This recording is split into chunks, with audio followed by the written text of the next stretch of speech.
often do you eat lunch at the school? Never. Never? How come? Because I don't like the food here. What was that? I don't like the food here. Exactly. Alright. How often do you eat school lunch? Every day. What do you usually eat? Anything.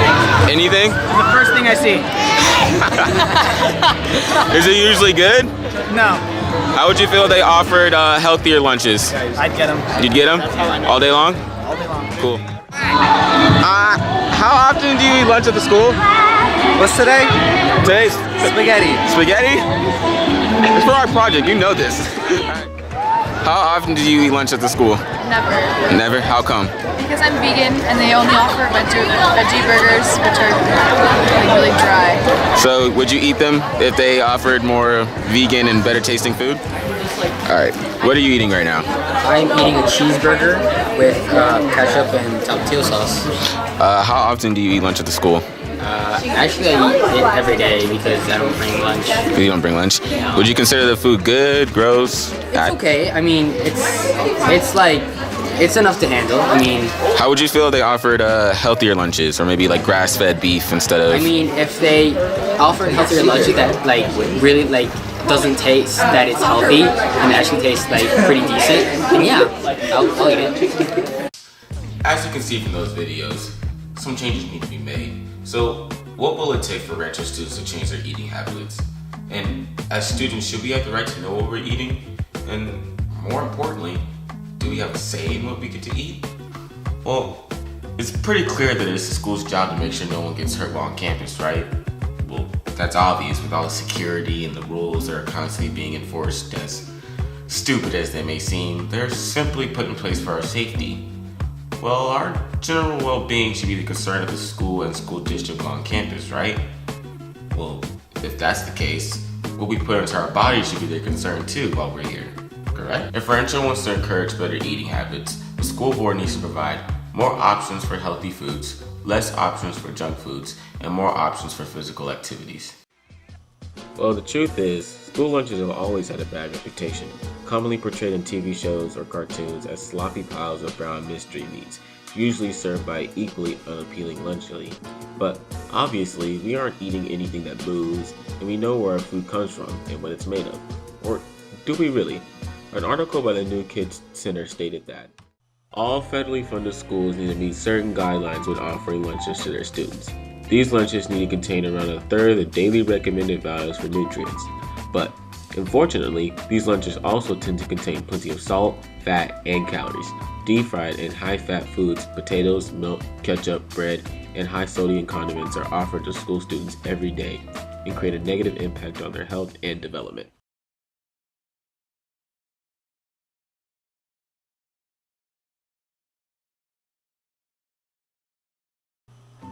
First, fruits and vegetables should be separated into two separate components, which is already one thing our school is doing incorrectly. When lunch is purchased, it's only required that you get a fruit or vegetable, not both. And sometimes both aren't even an option. It goes on to say that it may be selected from fresh, frozen without added sugar, canned and juice / lightly served, or dried fruit options. No more than half the offerings may be in the form of juice, and if it is juice, it must be 100% juice only. Next, they point out vegetables, the requirements being dark green, like broccoli, collard greens, and spinach, red-orange, like carrots, sweet potatoes, anything of that nature. Next, beans and peas, like legumes, kidney beans, lentils, pinto beans. Next, starchy, like corn, green peas, white potatoes, and other, like onions, green beans, and cucumbers. Each subgroup should be served at least once per week. Third, they state that schools must offer the daily and weekly serving ranges of grains, maximums and minimums. At least half of the grains offered during the week must be whole grain rich, and must also meet at least one of the following.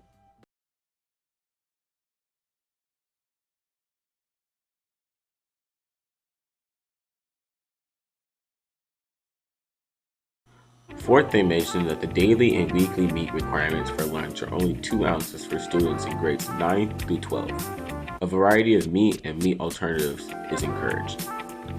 Last but not least, they list the allowable milk options: fat-free, unflavored or flavored, low-fat, unflavored only, or fat-free or low-fat, lactose-reduced, or lactose-free milk are all allowed. Well, what does all this really mean? Basically, looking at Rancho's meal options, we fall short of the necessary requirements, which in turn means we aren't being fed properly.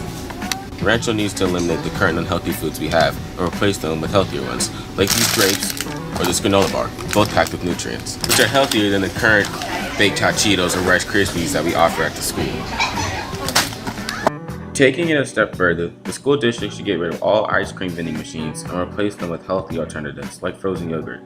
In fact, in a survey done in Ms. Grace's ERWC class on January 23rd, 84 out of 91 total students said they would buy frozen yogurt if it was replaced on campus. But we can't complain too much, because there are people out there noticing the unhealthy lunches, and they're doing their best to make a difference.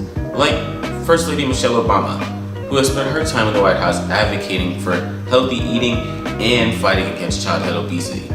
But has it been enough? Apparently not. In a trend discussed in an article on AL.com, it shows students across the US that have taken action to complain about their school lunches, using the hashtag Thanks Michelle Obama. But is she really the one to blame? I mean, she's doing the best she can, but she doesn't have all the control. Lunch distribution is managed by the US Department of Agriculture, the USDA, which is in charge of supporting nutritional programs for over 94,000 schools nationwide. But according to New Kids Center, over 50% of all the foods for schools nationwide are animal-based and need to be processed before they are sent to schools.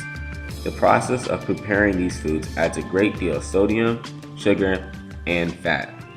All these additions are unregulated. The article goes on to state that focusing on the nutrients that are in the food product, rather than looking at the impact of the food as a whole, causes schools to focus on looking for cheap ways to meet the minimum guidelines instead of focusing on finding quality items to feed their students. Experts in sustainable farming would rather see the focus to shift to healthy foods like fruits and vegetables rather than the specific nutrients that can be simply added to otherwise unhealthy. The same thing that keeps Americans eating healthy is the same thing that keeps American students eating healthy. So what can we do? We can't force anyone to spend money they don't have, but we can ask they reduce the amount of junk food we have on campus. Doing this limits the amount of unhealthy food students can eat, thus making the healthier options more likely to be eaten. Right now, only 2 years of PE required, freshman and sophomore year. And after that, students don't get any exercise. And if they do, it's usually not enough to make a difference. So, to make a difference, we should require 4 years of PE, freshman, sophomore, junior, and senior year.